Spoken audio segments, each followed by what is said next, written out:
My name is Ed Chalpin. My company is PPX Enterprises, New York.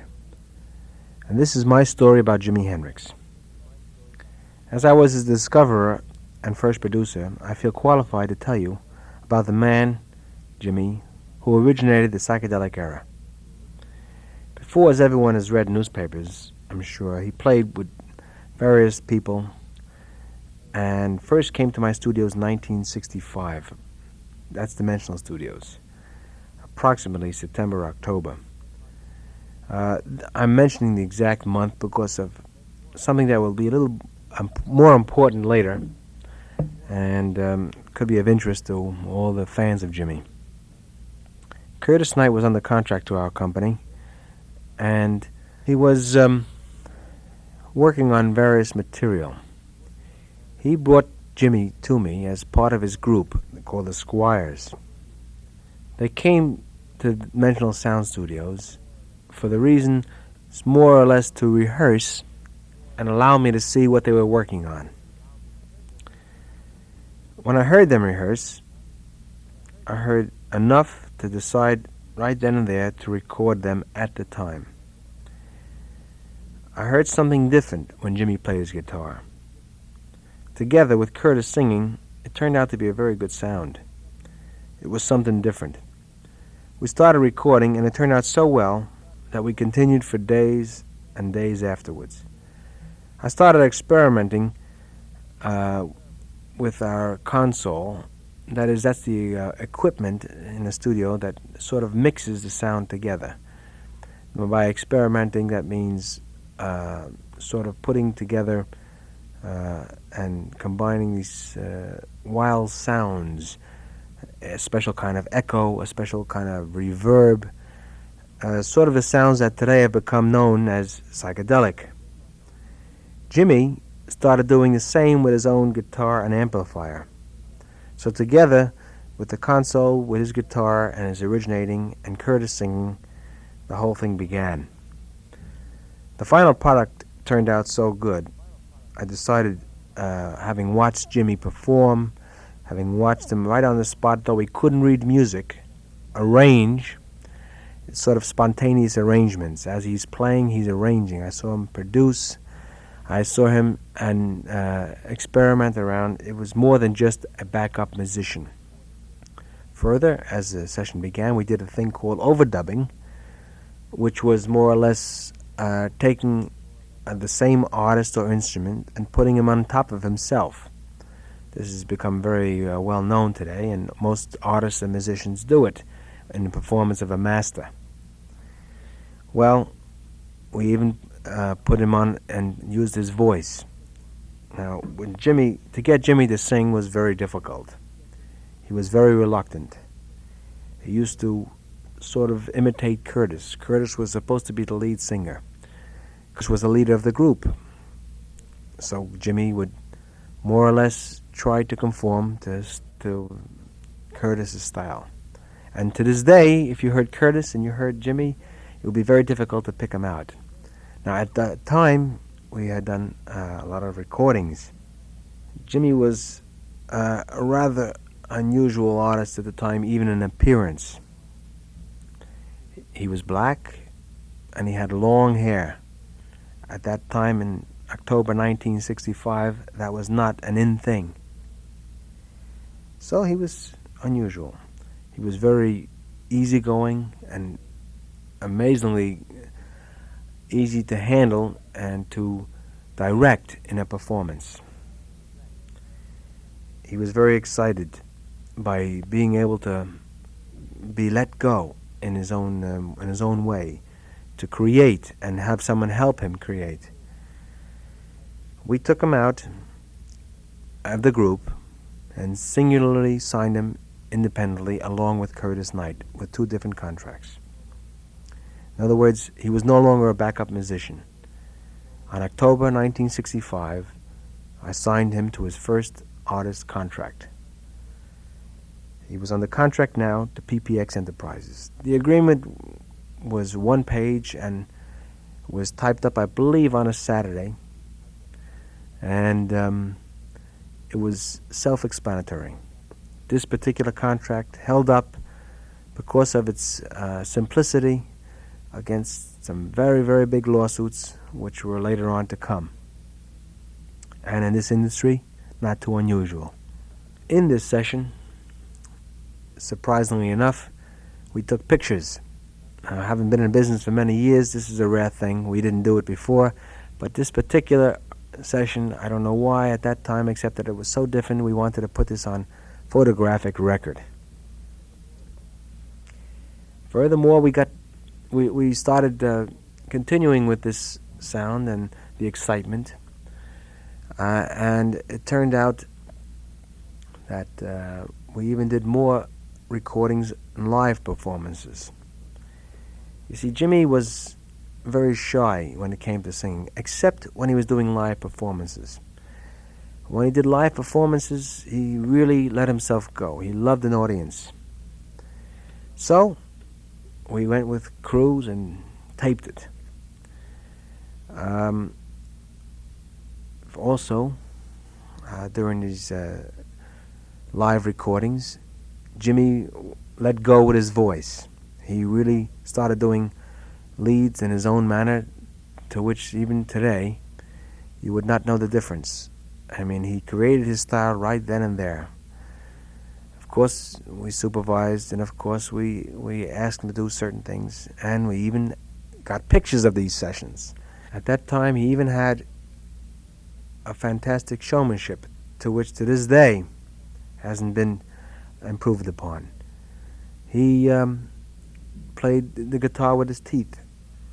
So unusual was this. We took pictures of it. We caught it. And you can tell a difference in the pictures, which will come out in various forms in the future, by his hairdo. At this particular time, he did not have the afro, which later he was to invent. Jimmy was the origin of the afro. From there on, I think you'll see all over the world people wearing afros. Jimmy was living, when I found him, he was living at a very small and poor Hotel America. That hotel has since been torn down in New York, and he had very little money to exist by. We were sort of subsidizing him until we can get these masses off the ground. Jimmy and Curtis together had a marvelous sound. And by 1966, we had enough productions to try to establish him with some record company. This we tried. Unfortunately, this was ahead of its time. The sound that we tried to license to a record company was unacceptable. We don't know why. We were rejected. Just rejected, and continuously. The first company to take Jimmy was a company called Polydor in England. Now, around this time, in 1966, Jimmy disappeared. We looked and looked, and we couldn't find him. He was supposed to be on some live sessions with Curtis, but he just disappeared. Anyhow, we didn't concentrate too hard in finding him. We thought he just found himself another home or another hotel, and that shortly afterwards he would turn up. It wasn't that necessary for us to have him, because the most important part was done. We had his recordings, and we had them in the can, as it's known. We found out later that one of the Animals, I believe it was Chas Chandler, saw Jimmy perform and decided to take him to England with him. We didn't hear from Jimmy until almost a year later. Next thing I know, Jimmy is a smash star in England through Polydor, the same company I licensed. However, it seems that now Jimmy has a manager, and Jimmy is in England and with his manager. Naturally, the situation became very confused, and The companies were doing various things, and monies were being paid through the manager, and our company was temporarily out of the picture. Normally, this is a common occurrence, and everyone is familiar with in the recording industry. I immediately went to England and tried to find out what was happening. We instituted suit. We notified Jimmy that something is wrong, and if you knew Jimmy, you would understand that he really didn't know that something was wrong. He knew only that he was now becoming a very big artist. And in fact, he was the number one artist in England, and shortly after, he started being released in the States. Within a few months, he was number one in America. Well, we find ourselves now in the middle of two giant lawsuits, one in America, one in England, and Jimmy in the middle. Jimmy received our letter, and we had a meeting shortly after with Jimmy, right in the middle of these lawsuits. And we told Jimmy, look, this is our sound. We did it together. You with your guitar, Curtis with his voice. You with your voice as well, and Curtis with his guitar. We had something going. It was great. Jimmy, having understood our situation, and obviously agreeing, contacts Curtis Knight, and immediately, almost within a day, he's in New York, walks in our studios, sets up his guitar, and starts recording almost exactly the same way we did in October 1965. This was the true sound. This is the sound that he liked, and insists that I do the engineering. Strangely, by coincidence, we had out a tape that Jimmy had recorded prior called The Ballad of Jimmy. Now, this is where that date I mentioned earlier becomes interesting. The Ballad of Jimmy was a song we recorded, almost the very first song we recorded when Jimmy first came to me in October 65. The song had a lyric that was narrated without singing by Curtis in the first line only, and it says, "This is a song dedicated to the memory of my best friend. His name was Jimmy." The last three lines are this: 5 years, this he said, he's not gone, he's just dead. Now, remember, this was recorded in October 1965. The date of Jimmy's death was September 18th, 1970. Now, this was copyrighted in Washington long before his death. And this was the song that we had out and we were listening to at the time Jimmy walked in with Curtis. Having heard this, he says, let's do the whole thing over again. I have a new sound. I have a wah-wah pedal I'm experimenting with, and this would be perfect for this kind of song.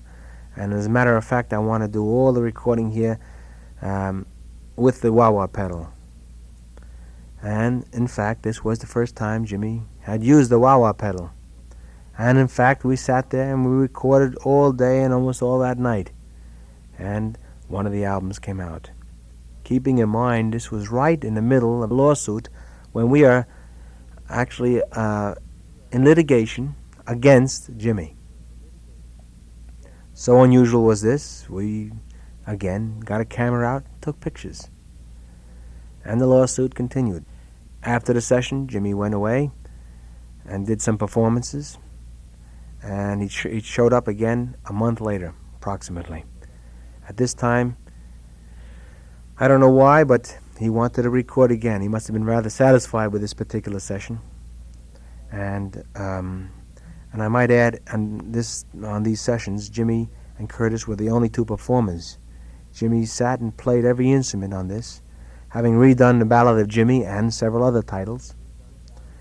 And again, He and Curtis showed up 2 o'clock in the morning at my apartment, got me out of bed, and said, "Come on, we want to record again." And this was, I think, in August 1967, when Jimmy was in his prime, when Jimmy was already the #1 super artist throughout the world, when psychedelic was coming into its form. And here he is, during the middle of a lawsuit, getting me out of bed, 2 o'clock in the morning, to record another LP or another session. So our Dimensional Studios were rather close by, so it wasn't too difficult, and I had the keys, so I opened up, and once again we're off, and we're recording, and another album comes out. These albums were released in the States on the Capitol and throughout the world, Decca, England, and incidentally these albums are shortly to come out on Radio Corporation of Australia, or Astor, its subsidiary. Included in these albums, I believe, are the Ballad of Jimmy, and there are actually 2 versions now of the Ballad of Jimmy. One version recorded in 1965, when Jimmy and Curtis completely did this session at that time without the wah-wah pedal, and the other version that came out, that was recorded rather, in 1967, when Jimmy was in his prime, the first time he ever used the wah-wah pedal. Again, all the musicianship was by Jimmy and Curtis. Curtis did the singing, Jimmy played and sang behind throughout. He overdubbed the guitar several times. It was recorded this time on 10-track, whereas prior it was recorded on 4-track. That is to say, if those of you people that are not familiar, 10 tracks and 4-track are a system of recording. You people in your homes that have stereo have a form of recording that is known as 2-track. Multiply this by 2 and you have 4 tracks, meaning that you can have 4 different channels to record on, so that you can put Jimmy's voice on one, Jimmy's guitar on another, Curtis's voice on another, and Curtis's guitar or a drum on a 4th. Now when you have 10 tracks, you have 10 different channels by which to add instruments. And each time Jimmy wanted to record, he could easily record 1 track and hear it back and record it again. Our studios at that time had 10 tracks. So we had 10 different tracks of Jimmy and Curtis. Curtis doing the singing, Jimmy doing all the playing and backup and improvising. We had 2 LPs by this method of 10-track in 1967, with perhaps even a possibility of a 3rd.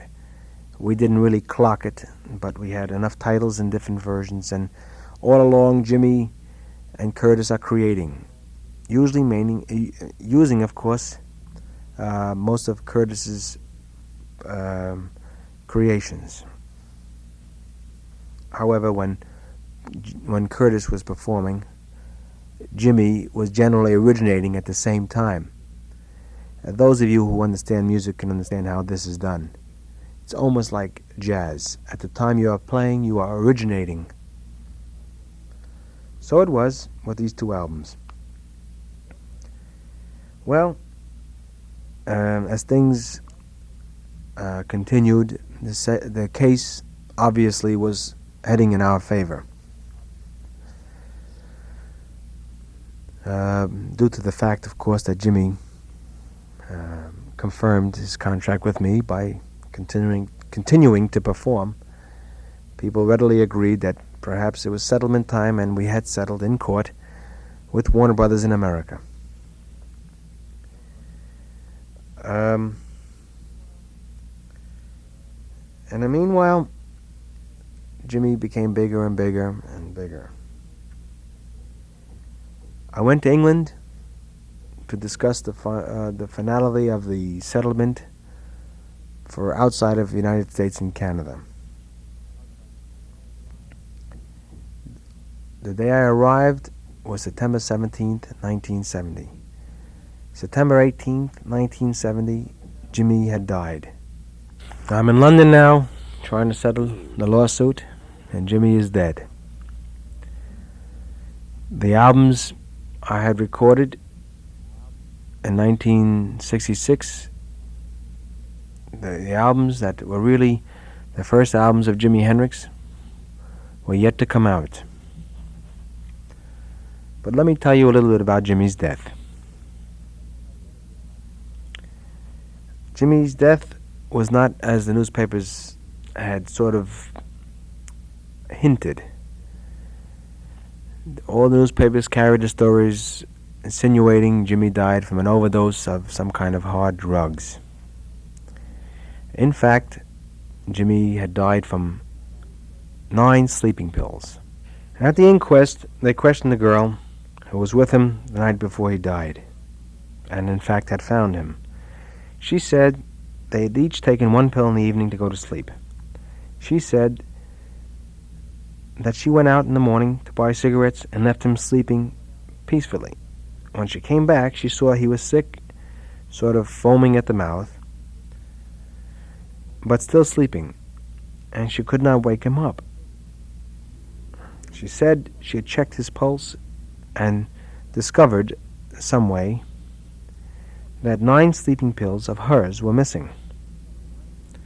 She checked his pulse, but she did not call the ambulance immediately, but rather she called a friend in panic because she was afraid Jimi would be angry if she called the ambulance, if he was not really sick. She did not want it to get into the newspapers.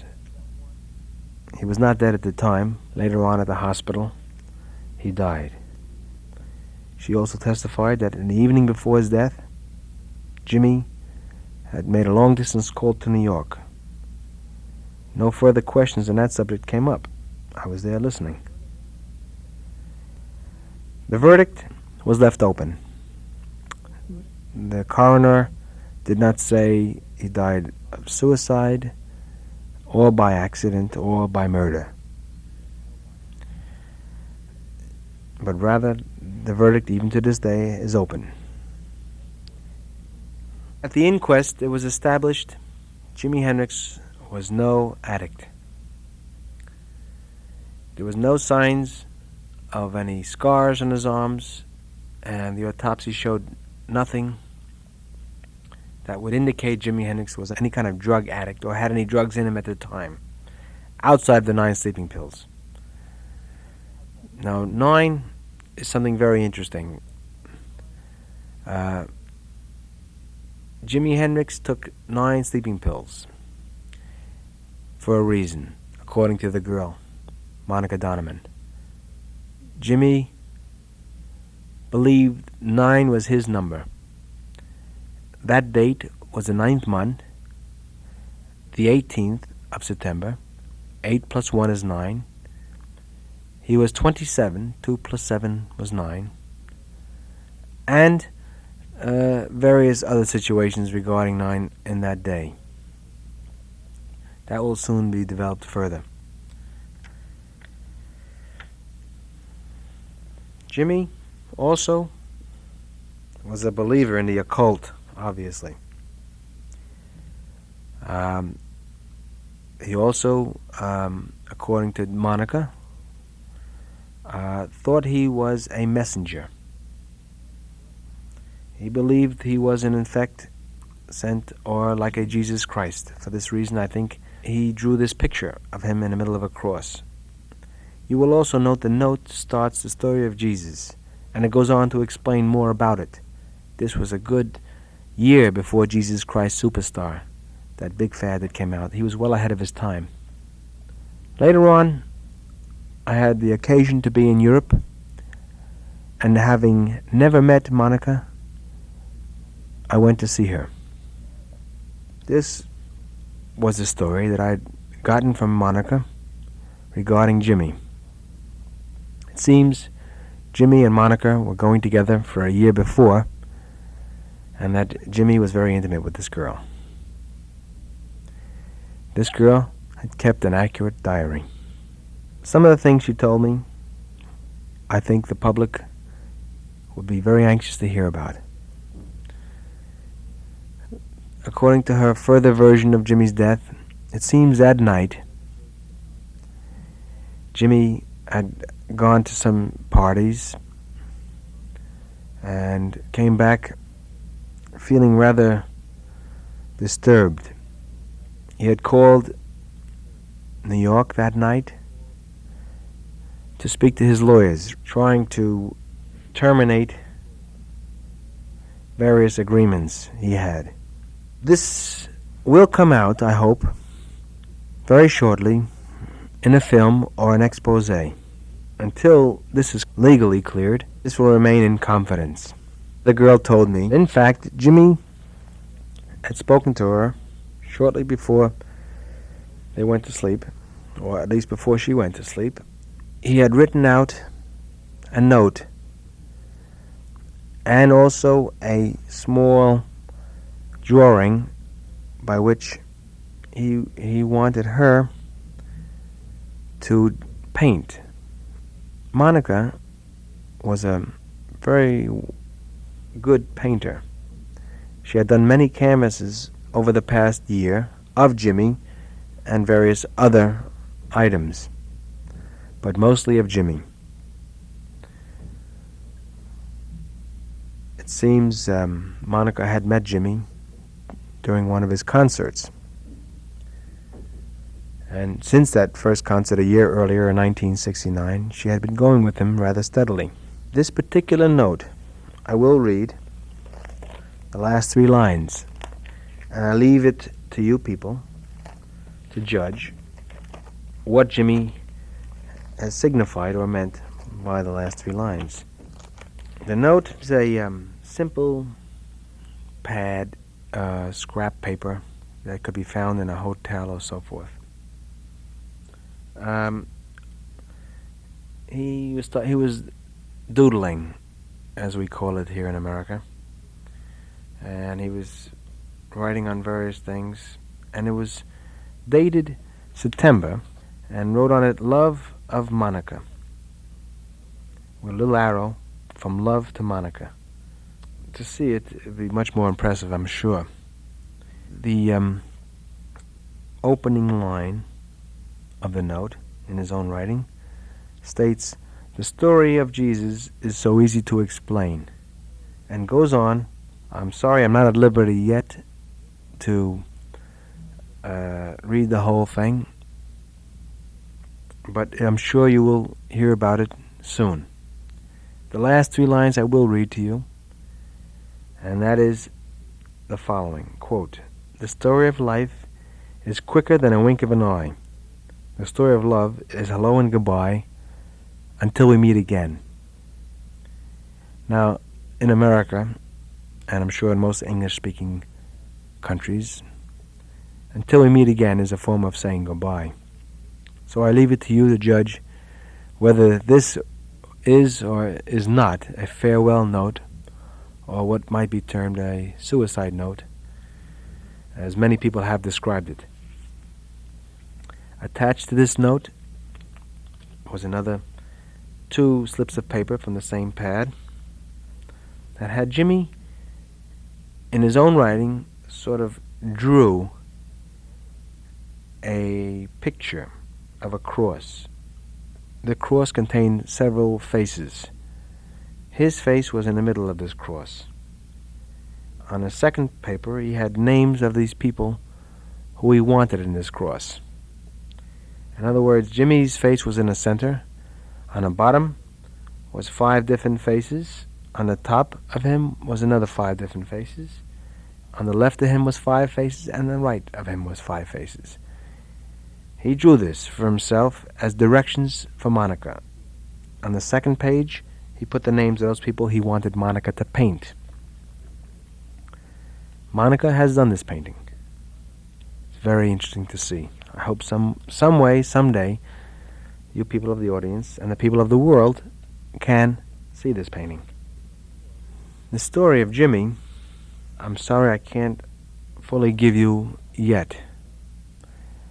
I've given you just some unusual details and there are more that I can describe. There are also various pictures and paintings available, or that will become available, of Jimi that Monica has done.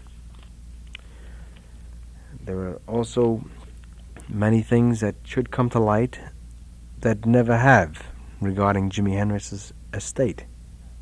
At this point, I'm sorry I have to leave the story of Jimi hanging a little, because I hope very shortly in the future that there will be more to come to explain a lot more of the mystery of Jimi. And in fact, we hope to be doing a movie picture regarding this. So, until a further time by which I can give you some more excerpts of Jimi, this is Ed Chalpin saying goodbye until the next time. And I thank you for listening